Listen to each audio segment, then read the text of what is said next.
Amak alabari, aurtengo zure eskutitza eta irabazlea. Konta idazu?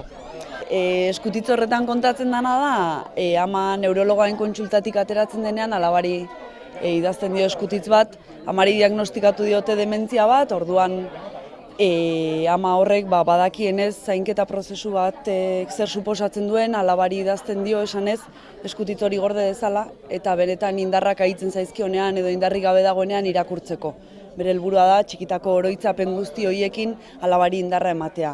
Eta baita ere barkamena eskatzea, amak daukan gaixotasunaren gatikan, bagian ez diolako utziko lorik egiten, galduko delako, eta gauza guzti horien gatik barkamena eskatu, eta esatea momentu horietan ez dela ama gaixotasuna dela baizik. Eta ama den momentuetan amak alaba maite duela eta alabak ere ama maitatzeko.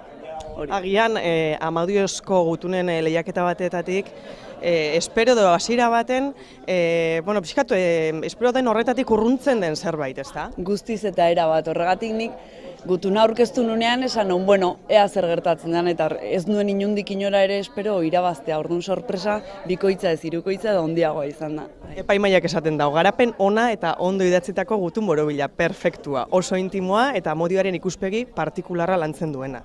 Amodioaren ikuspegi partikularrarena ados, beste guztia, nire ustez gehiegitxo esatea da, baina beraiek esan baldin badute, beraiek baloratzen dute eta kontrakorik ez diet emango.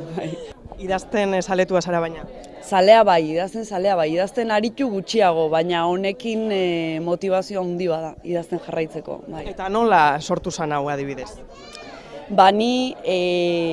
Ni psikologoa naiz, gerontologoa naiz, egiten dut lan adineko jendearekin, zaintzaileekin, eta idaztea gustatzen zaidanez, edo gustatu izan zaidanez beti anikan pentsatzen nun modu bat bilatzea bi gauzak elkartzeko. Nik daukadan laneko esperientzia eta bizipen guzti horiek jaso, eta nolabait ere buelta eman eta plasmatzeko.